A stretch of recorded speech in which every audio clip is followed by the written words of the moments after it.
sometimes Satan will not show up to us as a temptation. Satan or the enemy will show up to us as a comfort, as a convenience, or as a compromise. No, I will not go to church. I will not go to BS. So he compromises your faith. He wants you to be comfortable in what you are right now. He don't want you to excel. He don't want you to do things, and he don't want you to be victorious in life. That is what Satan is doing to all of us. Amen? And I know some of us, 2025 has been a good achievement to you. Maybe some among you here are elated or still feeling exhilarating. Amen? So nandun pa rin yung excitement. But how about 2026? So what are we going to talk now is how God increased us. Paano tayo palalaguin ng ating Panginoon? Our key verse for tonight is found in Psalms 1:5, 12 to 15. We'll read this verse. It says here, "The Lord has been mindful of us. He will bless us. He will bless the house of Israel. He will bless the house of Aaron. He will bless those who fear the Lord, both small and great." 14, "May the Lord give you increase more and more." Tell it to your neighbor's side. May the Lord give you increase more and more, you and your children. May you be blessed by the Lord who made the heaven and the earth. Amen? In our intro, it says that the goal is to increase for the best, not for the worst. Increase for the best, not for the worst. Amen? If you want some increase in your life, wala dito yung sana, you are growing reverse. Sabi nga, ano ba yung reverse? Or patras. In English ko lang yung patras. Hindi ko ma-English masyado. Amen? So you are growing without maturity. Yes, age can add up into it, but ang problema, the wisdom along with your age. Is there any wisdom or is there any maturity in us? Day by day, week by week, month by month, year by year. Sa pagtanda mo, as you grow in age, we should be also grow in wisdom and maturity. And I hope tonight that God will go and increase everything that is lacking from you. It says in Colossians 3:23-24, of course in our work, also workplace, I pray that we will increase. Whatever you do, I'll just read it to you. Whatever you do work it with all your heart as working for the Lord, not for human masters. Since you know that you will receive an inheritance from the Lord as a reward, it is the Lord Christ you are serving. So that when you are working, do it for the glory of God. Amen? It says in Proverbs 21:21, "Whoever pursues righteousness and love finds life, prosperity, and honor." So, if you are living your life righteously by the grace of God, ang sabi dito, and even love finds life, prosperity, and honor. Matthew 6:33, all of us, this is very famous.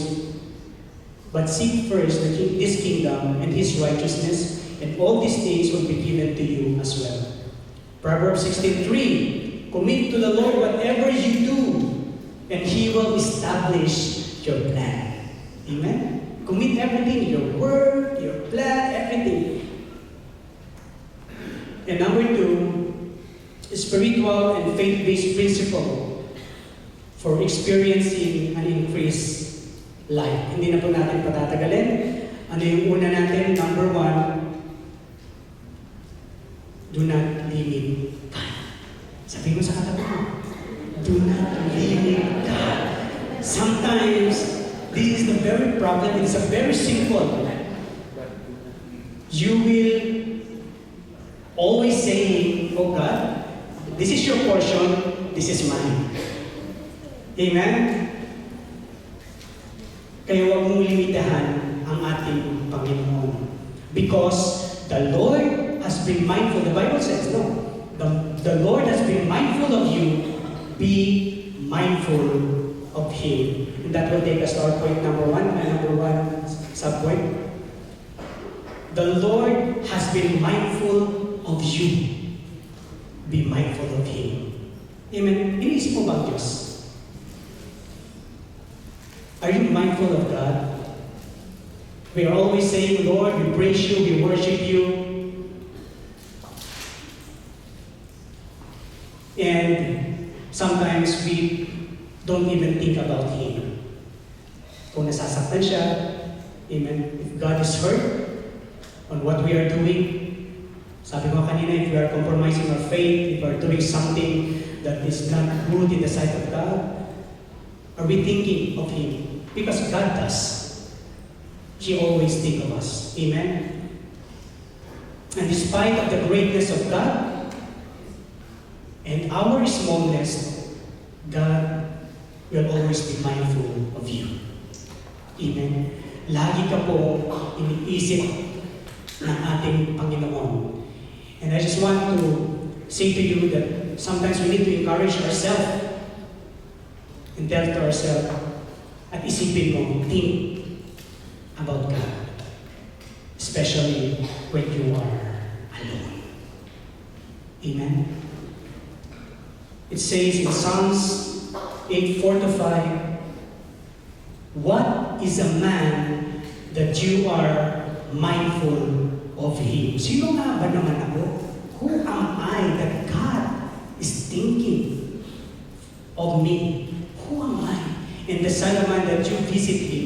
For you have made him a little lower than the angels, and you have crowned him with glory and honor. We are only dust, and we are made little lower than angels, but who am I that God is mindful of me?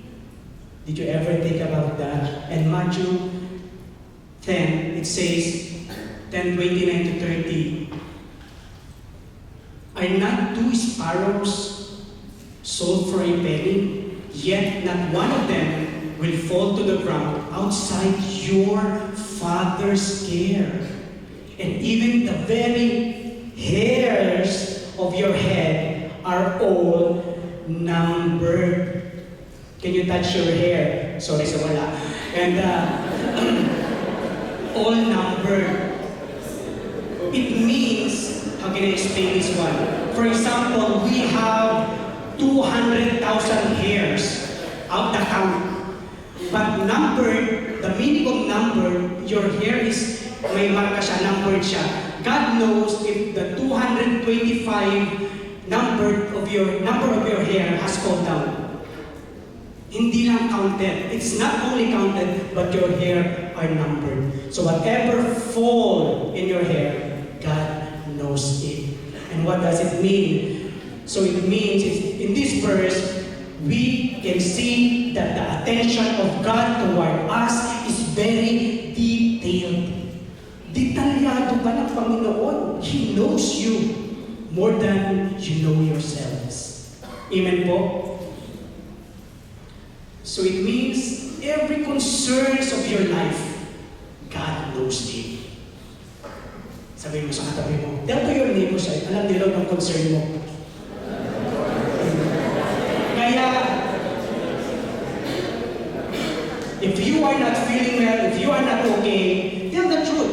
Especially to your close brethren or brother, I'm not okay today. So that they can pray for you. Amen. Number 2, God can act beyond human limitations. Amen? Do you accept that you are limited? Amen. There are many things God can do. Obviously, there are many things that we cannot do because we human are limited. Mga bagay na wala tayong kakayanan. Amen? Agree kayo doon? Agree on that? We are limited. There are things that impossible with you, it is possible with God. There are things that it's hard for you to do, but it's very easy to the Lord. The Bible said, is there anything hard for the Lord? May mahirap ba sa Diyos? Tanungin mo nga ang katabi mo, may mahirap ba sa Diyos? Walang mahirap sa ating Panginoon. Everything God can do. And if we say human limitation means there is no logic and reasoning on that. For example, you have a bad medical result, and yun ang lumabas, but after 1 week, when you go back to your doctor, it's all negative and clear. That is beyond reason, beyond logic. That is a miracle from the Lord. That is God doing in our life. And sometimes we don't understand this. And sometimes we are frustrated because we want you want to figure out everything God is doing. No. Sometimes the hand of God, you cannot trace it. But you need to trust Him. Amen? Kailangan na magtiwala sa ating Panginoon. Amen? And being a pastor of Abu Dhabi, or makita natin that the church is growing.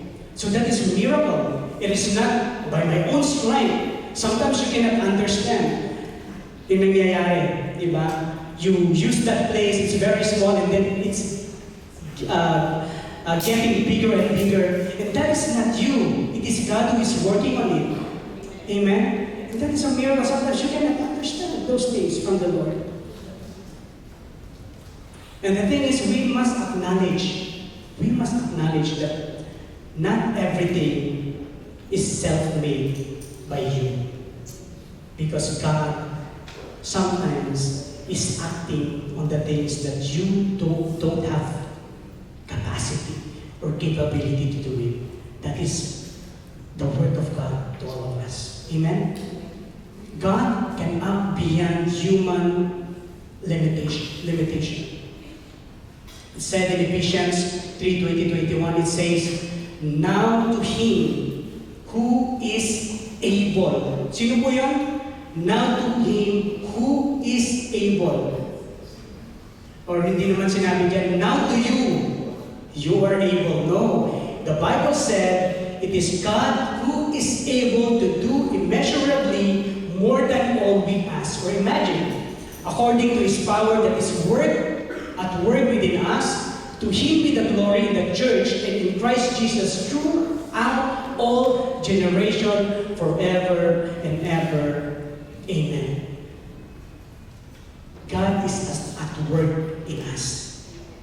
Amen. And He is able to do immeasurably, hindi masusukat. You cannot measure what God can do in our lives. Amen po. In Luke 18:27 it says, and He said, the things which are impossible with men are possible with God. Do you believe that? Amen. May mga bagay na kahit what you want to force it. I want that job. I want that English. Or even know. It is God who can do it. It is by God's approval. Amen? So what do you believe in? You are limited. You get tired. You get weary. You sleep. Natutulog ka ba o hindi? God is not sleeping. He is by your side every day. 24/7. Amen? Number one, do not limit God. And tell that to ourselves, especially tonight when you go home, Lord, I will stop limiting you in my life. Because sometimes you don't allow God to work in you. That is why increase is not there. Number two, you want to be increased by God, stand with your blessings. Stand with your blessing. What do you mean by that? Ba't kaya mo tumayo sa blessings mo?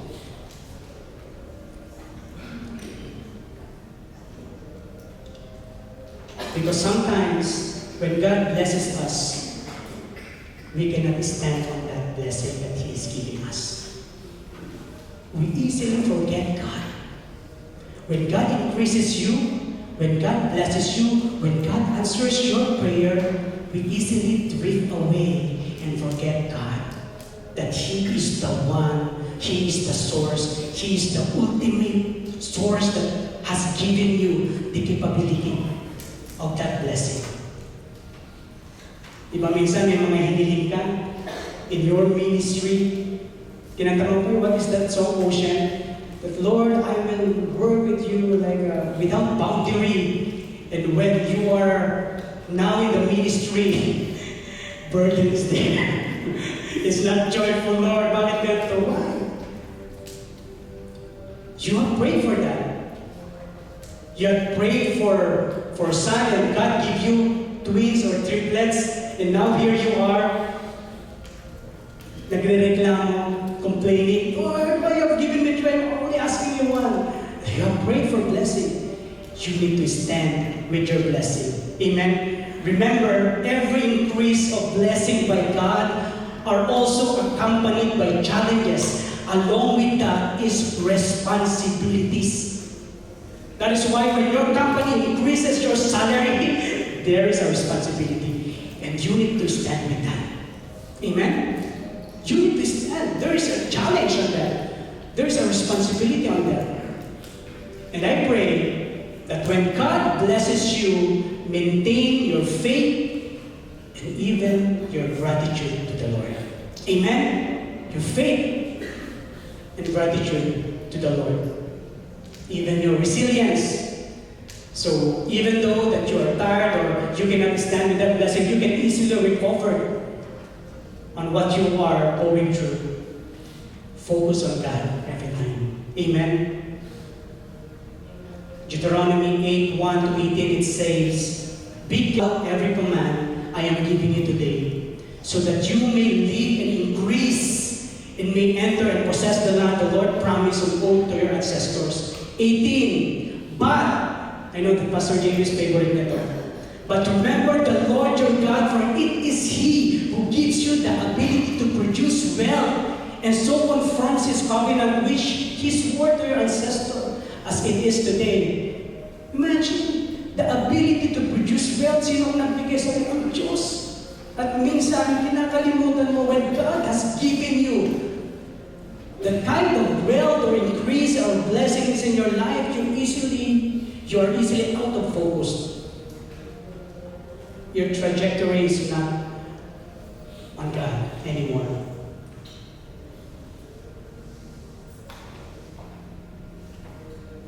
Can I read this quote to you by Camille Pizarro and Voltaire? It says, "Blessed are they who see beautiful things in humble places where other people see nothing." Do you see beauty in your wilderness? Do you see beauty in your emptiness? Do you see beauty in your challenges? Do you see beauty in your barrenness? Do you see beauty in your difficult places? Remember, I have told you that your success right now, or your even increase right now, is not self-made. It is God who made it. Amen. And Voltaire said, God gave us the gift of life.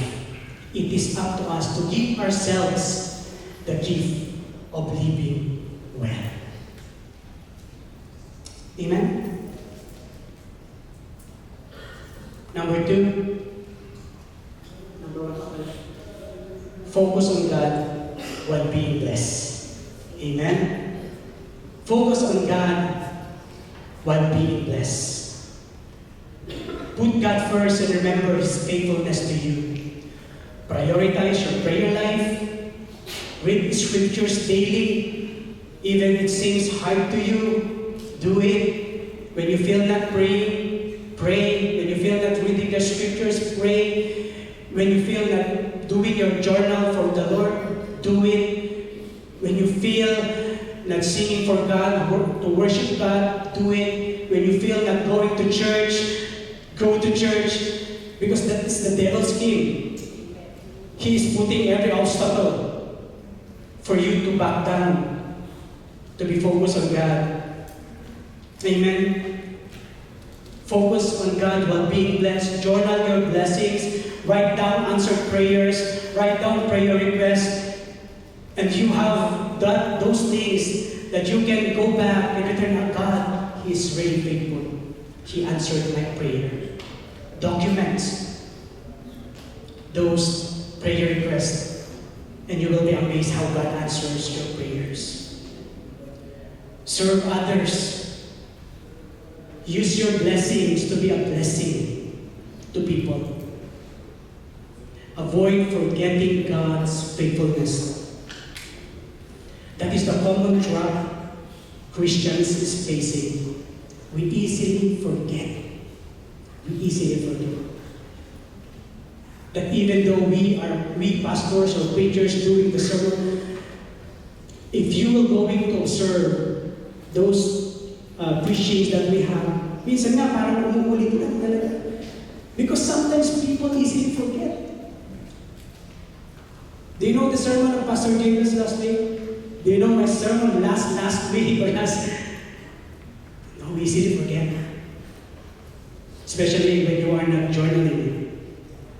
Philippians 4:8-9. Finally, brothers and sisters, whatever is true, noble, whatever is right, whatever is pure, whatever is lovely, whatever is admirable, if anything excellent or praiseworthy, think about such things. Whatever you have learned or received or heard from me or seen in me, put it into practice, and the God of peace will be with you. Number 2, understanding that God is the source of everything. That we need to accept and understand that it is not, yes, you have been part of that. God is using that effort or talents or skills that He has given to you. But He is the source of everything. Do not forget that. We need to see that God is the sustainer of all existence. Amen? We need to see that God is the giver of life. We need to see that God, He is the one blesses you. We need to see that God, He is the one increases you. He is the one prospers you. If there is a man God uses, praise God. Because He is also doing that. Amen? Philippians 4:19, it says, and my God, your God, our God, will meet all your needs according to the riches of the glory in Christ Jesus. What need you want? What is the need you want right now? What increase you want right now? Maybe you will say, I want to increase my spiritual life. Yeah, to make you think that you are spiritual, you will tell that. Amen. But there is something in us tonight. There is something in us tonight. Regardless of increasing spiritually, maybe your patience or something else that you want to increase by the Lord, tell it to God and be honest with Him. Amen. Stand with your blessings. Sometimes it's hard to stand. I always remember what Pastor James is telling. When you are on the top, that's the most dangerous thing that can happen to a human being or to a Christian. Because on those peak, on those pinnacle of success, those are the times that we easily forget God. And Lord, dito ka sa side, you are not in my paradigm.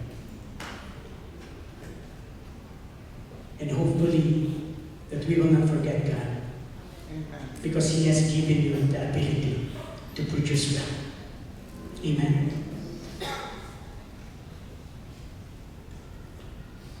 And number 3, living a life with gratitude to God. Living a life with gratitude to God. Consistently seeing and thanking Him for all the blessing, big or small, in all circumstances. Pasalamatan mo ang Diyos shifting focus from lack to abundance, and strengthening faith, and expressing thanks through actions and worship. Amen? And be obedient to the Lord, finding joy and peace as a result, and recognizing all good things comes from Him only. Give thanks in all circumstances, for this is God's will for you in Christ Jesus. Amen? That is in 1 Thessalonians 5:18. And let the peace of Christ rule in your heart. Cease as a members of one body, you are called to peace, and be thankful.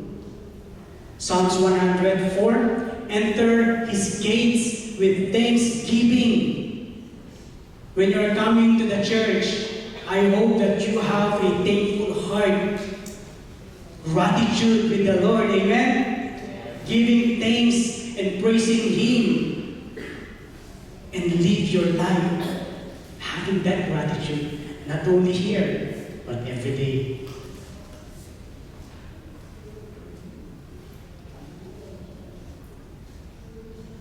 And number 3, if you want to increase with God.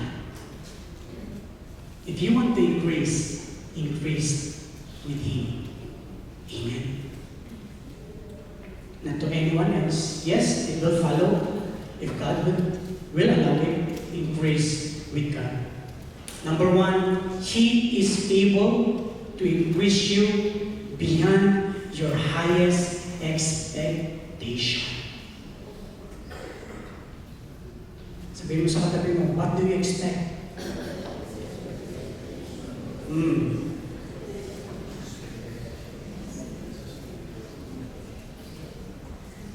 It says in Isaiah 4:17, this is what the Lord says, your Redeemer, the Holy One of Israel. I am the Lord your God, who, sino po siya?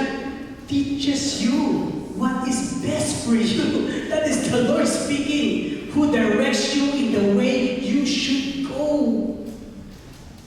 When God told, don't go there, we are so sometimes stiff-necked like the Israelites. You go the other way around because you want to try something else. Amen? But when God says, sabi nga, siya ang nagtuturo, He is the one teaches you.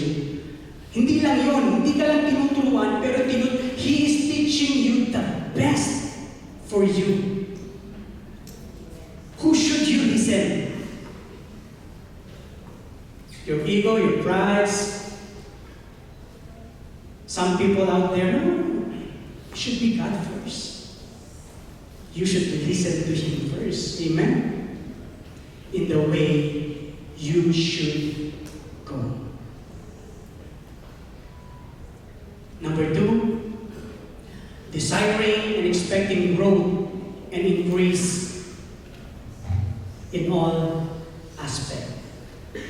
So we need to pray then that Lord, increase my spiritual life, even my mental health, my physical, and even in material.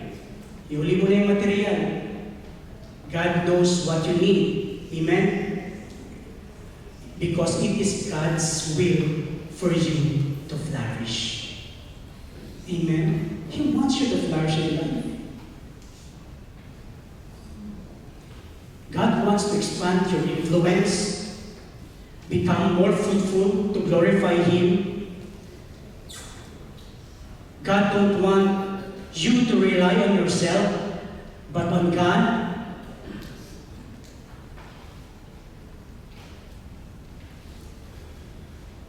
At yan ang ating Panginoon. That is the will of God for you. It's not because you are poor, you are spiritual, no. You can be rich, but you can still be poor. You can be poor, but you can be rich. Amen? You understand what I mean? I just want to show something here. It says, understand how increase comes from God? God gives increase, ask Him. Intimacy, the place where God wants us to be. Wisdom, what God wants us to do. Be strategic. Amen? Hard work. Ngayon, smart work na eh. How God wants us to work. Deuteronomy 28:12, the Lord will open heavens, the storehouse of His bounty, to send rain on your land in season, and to bless all the work of your hands. You will lend to many nations, but will borrow from none. Amen? I want to declare that into your life right now. Ulitin ko po, the Lord will open the heavens, the storehouse of His bounty, to send rain on your land in season, and to bless all the work of your hands. You will lend to many nations and borrow from none. So ngayong 2026, even to myself, I speak to myself, I will borrow from none because God will rain blessing in my life. Amen? I declare that in the name of Jesus. Amen? Amen. Hallelujah. And number 5, faithfulness. That is the commitment God wants us to demonstrate. Are you being faithful? Are you being faithful? Amen. To God? And that is the commitment God wants you this 2026. Number 3, it says, pursue the increase God desires to bring into your life. My friends, brethren, our highest pursuit in life is to continually seek the countenance of God. Continually. Not patigil-tigil. Amen? Dapat tayong mga Kristiyano, we Christians should have the highest motivation in working in the kingdom of God. If you will only understand, dapat tayo yun eh, because we understand the Bible, we understand the things that God has done for us. Dapat tayo yun. Obedience should not be a burden to us. Working in the kingdom of God should always be a joy serving God. Yes, I know we get tired, but we get up in the morning with a new and fresh grace from the Lord. And here you are again, excited to do the will of the Lord in our life. Dapat ikaw yung mas motivated eh, kasi Christian ka. God died for you. God paid for your sin. You will not end up into heaven. Our master is not human. It is the Lord. Dapat ikaw mas motivated na kumilos para sa Diyos. If you can only understand the work God has done in our life, you will not be lazy to usher people to the Lord, to help technical after this. Yes. Call time is call time. You need to be mga workers, no? You are motivated. You are always looking forward for Saturday service. You are always looking forward for Bible studies. Bible study na naman. What is this? Are you? I'm just trying to be true to you. Kaya naman din sa akin po yun. But you get up. You need to desire. You need, because you know why you are burnout. That joy is not on us anymore. So we need to ask. Be intimate with the Lord. So you will have that joy, excitement. So in 2026, I hope and pray, let us see the goodness of God. Yung kanta nga ng kanina, the song that we sang, every breath that I am able. Di ba sabi doon? Yung breath na meron ka, it is God. Delight yourself unto the Lord, and He will give you the desires of your heart. That is true. Delight. Dapat lagi ka pong in front of God, in front of the presence of the Lord. Obey God. Amen? I have a quote here from Pastor Jefferson Franklin. He's one of my friends. In dreams only. In dreams lang. In the future, maybe. Di ba, Pastor Dave? In the future, amen? Obedience open doors that talent never could. Obedience open doors. This emphasizes that following God's direction, obeying Him, brings divine favor and opportunities that human skill cannot alone achieve. It suggests that, of course, while talent may gain attention, kasi magaling ka, di ba? But obedience leads to greater authority and blessings. May talent ka, yes, rakista ka eh. Di ba? Kanta ka, pogi-pogi ka, but only attention lang yun. May nabasa nga ako, sabi niya, vision without anointing is only ambition. Vision without anointing is only ambition. Yes, you can have that vision, you can... Ambition lang daw siya. I have just add one slide here. It was not in my preaching last 2 weeks. Pero hopefully, makatulong ito sa atin to increase our life this 2026. Paki-open po. Ano nakikita niyo dyan?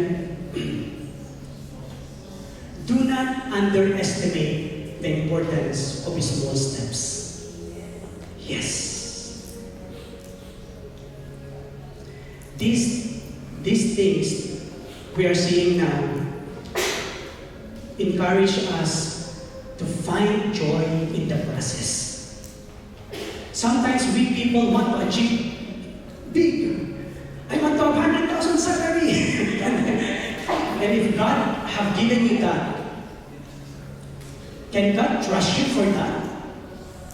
Monetary, can God trust you for that 100,000 dirham every day? Come on, my friend.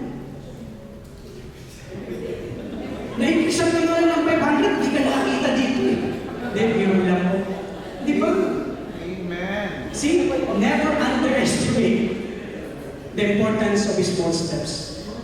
Smaller steps can lead you more into your direction. Amen? At mahirap. See, bigger steps, easily you can fall.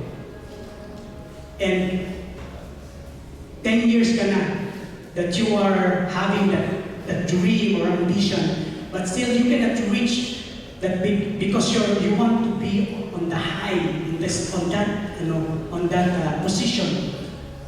Unti-unti lang, liit-liit lang, makakarating rin doon tayo. Amen? Makakarating. Sabi mo makakarating ka rin. You will reach that. Amen? Zechariah 4:10, do not despise these small beginnings, for the Lord rejoices to see the work begin. Amen? Do not despise these small beginnings, Zechariah 4:10, for the Lord rejoices to see the work begin. Even you step small. Amen? At least you are finishing something. Amen? Than aiming for high steps, but you are only stepping on the wind, sabi niya. And in conclusion, number 1, be ready for your increase this 2026. Hallelujah! Ano pa natin going on?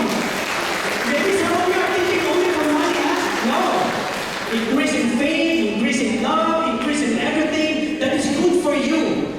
But we will pray that, Lord, if you will increase me, I pray that I will not forget you.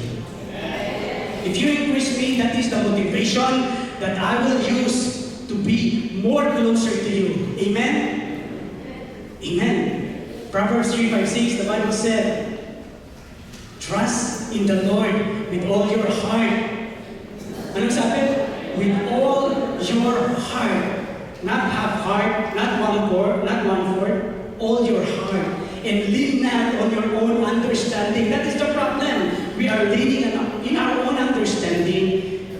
We are not surrendering our all to God. That is the very problem that we are facing right now, Christians. Sarili mo iniisip mo eh. Because you think that you are the center of everything. No. That is a big mistake. That's why you are in that situation right now. But God can move and transform you tonight. Trust in the Lord with all your heart and lean not on your own understanding. In all your ways acknowledge Him, and He will make your path straight. Amen. Number 3, Jeremiah 29:11. For I know the thoughts I have for you, thoughts not of evil, thoughts to give you hope and future. Or in other translation, I know the plans I have for you.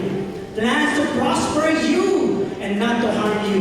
Plans to give you hope. Ano yung gusto ibigay ng Panginoon? He wants to give hope and future to all of us here. Amen? And that is our God. That is our living God. He don't want you to be harmed. He don't want you to be destroyed. He wants you to flourish. He wants you to increase for good. That is our God. He's doing it for you. And we need to appreciate that. We need to say, Lord, thank you. I acknowledge all the good things that you have for me. Because the Bible said every good and perfect gift comes from Him alone. Amen? Walang gagawin ang Diyos. God will not do anything to kill you, to harm you, or steal your joy from you. That is the enemy. That's why the Bible said, John 10:10, I came to give you life and give life more abundantly, the Bible said. Ano yung muna nun sabi nun? The enemy, or Satan, or the devil, come to steal, kill, and destroy. But, who is that speaking? Jesus Christ. I have come to give you life, and life abundantly. That is our Lord. Can we all stand? Give God our name. So in our response, let's say to God that He is worthy of it all. He is worthy of every praise. He is worthy of every worship. Hallelujah. Maybe some of you tonight, you think of yourself, Lord, what is your plan for me? Lord, ano nga pa ang plano sa akin? I don't have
you alone, Lord Jesus.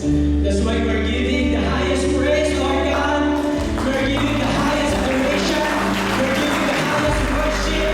We're giving you our gratitude, Lord God, to praise you even more, to glorify your name even more, Father, Lord God, because you deserve every praises and worship of your people. In Jesus' name, amen and amen.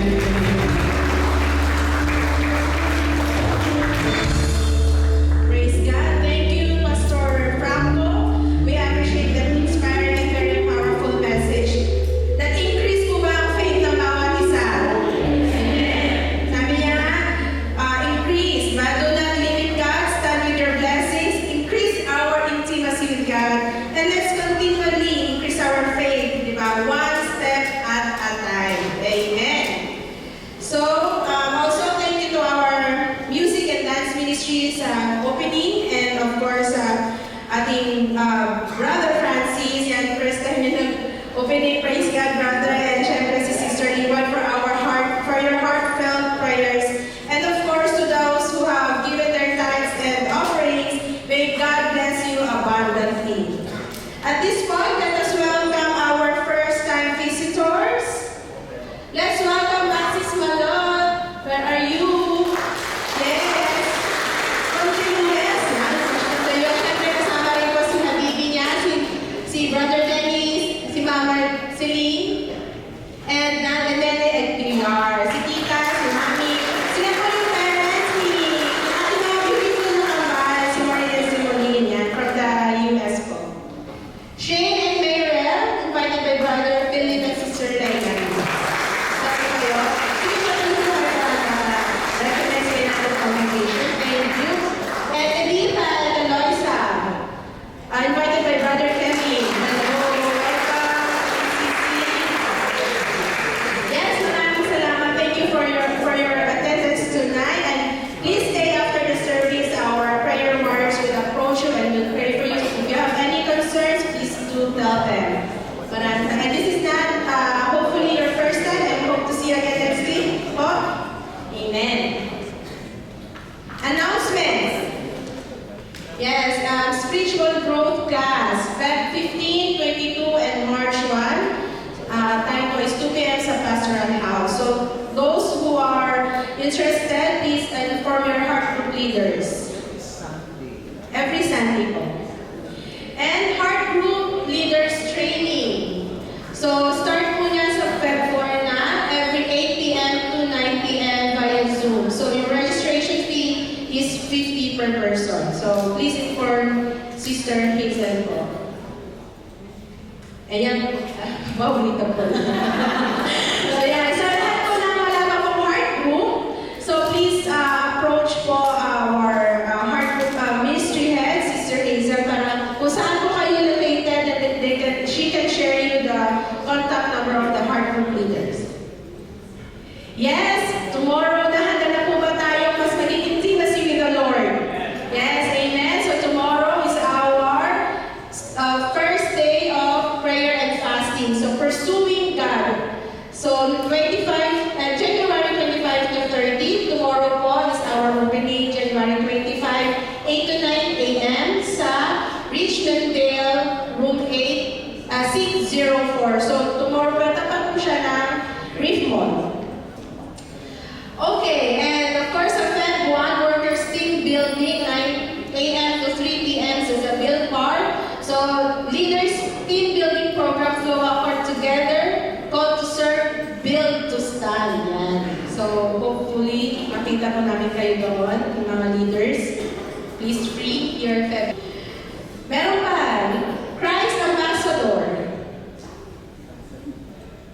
I would like to call Sister Chona to announce.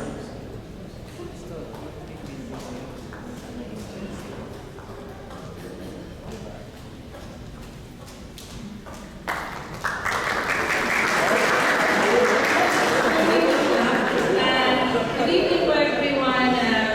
There's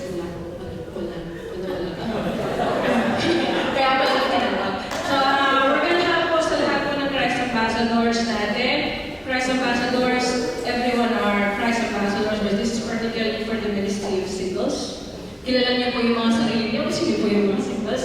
Singles, fellowship po natin to be announced pa rin yung date. However, I would really like to push this for February kasi po may mga programs po tayo tsaka schedule na nakaset na for the ministry. And yung let's reconnect because we all know we haven't been connected for the last 2.5 years. So, I'm inviting everyone po ng Rise Ambassadors natin, singles from 21 and above, boys, girls, men and women alike. Please do approach me po kung may mga concern kayo. And I would really love to see you sa February po. I needed you to, how do you say that? I had a call sa CA natin at group chat, so please do reply po sa ating mga ambassadors dyan. Just to let you know, 63 po kayo lahat. 15 pa lang po yung nagsagot sa call. So, kaya pa rin ko. So yeah, my name po, Shona, Sister Shona po ng DCC Heart Group. If you haven't seen me before, ito po. So approach me lang pa po if ever there is any questions or concerns po. Maraming salamat po. Nag-reply ako doon Nag-reply ako. Namumuna pa. Amen. Thank you po. Thank you, Sister Jonah. So yung mga remaining na singles that haven't replied to the GC, please support our ministry. Amen. Okay na po? Okay na. So to conclude our service, I would like to call Pastor Jabez for the benediction prayer to be followed by ECC music team for our victory song. And of course, see you again next week. And please tell the person beside you, Jesus loves you. Amen. Let's go home in peace. God bless everyone. Amen. Before anything else, I just want to tell everybody that after that victory song, just remain because we will just greet the Al-Aid for their 4th anniversary. So, ika-apat na taon na po ang Al-Aid.